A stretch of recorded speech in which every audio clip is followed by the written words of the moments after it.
the central banks of the world are purchasing gold like never before. They're holding more gold.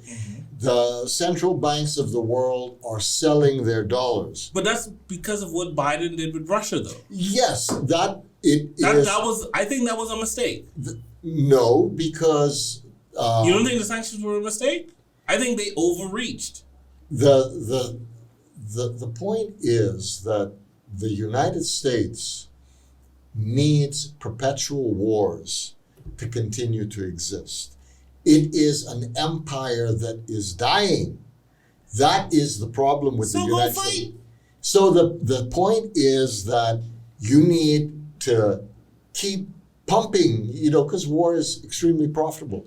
You need to keep wars going, and that keeps, all the defense companies in the black. I understand that. Right. And the war was, okay, let's look at this, right? So Russia invades Ukraine. Yeah. No one was stopping that from happening because of the NATO continued to push closer to the Russian borders. We didn't know this. Yeah. So you already started that war. Right. You already started to print money. Why the fuck did you fuck with Russia's money and they signal to the rest of the world, oh, so this US dollar ain't really ours? Because they didn't believe that the rest of the world would react the way they did. For instance. How? We live in an information society. The Saudis have always been the friend of the United States, even though they're at odds with each other because of Israel, right? Right. But the United States has always been able to convince the Saudis to settle oil sell oil in US dollars, and we give you arms. Right.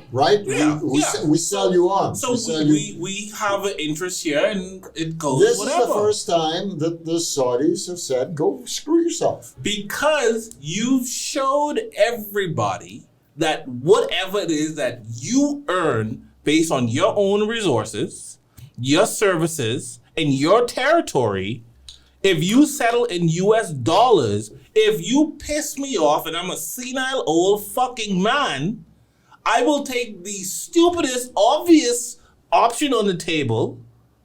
And now it's like, oh, we can't trust American politicians or policymakers because and that is why we can't have what happened to Russia happen to us. That's why there are over 40 countries that are interested in joining BRICS. I saw that. And that is very problematic. So it wasn't okay. So the US doesn't think the US So Biden fucked up. Let's just let that one out. He fucked up when he did that.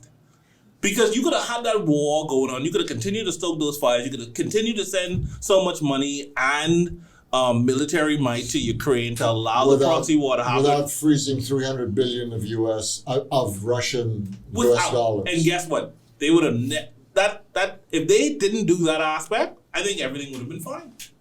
I wouldn't say everything would have been fine. Everything would have still been fine with the world reserve currency aspect.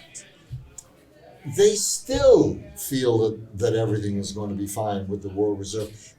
What is posing a threat more than the BRICS nations is crypto long term. That is where they're concerned. That's why Gary Gensler says we have perfectly fine digital currency. We don't need crypto. We have the digital. What's the actual use case? Because who needs an iPhone? We have a perfectly working Motorola brick phone, right? we got this thing with the big antenna. Yeah, he sounds like a communist out of Russia. Say, comrade, we have perfectly good phones here. You don't need this iPhone. Apple? What is with this? We have state-issued Motorola brick vodka. Jackass. What kind of jackass talk is that? Right.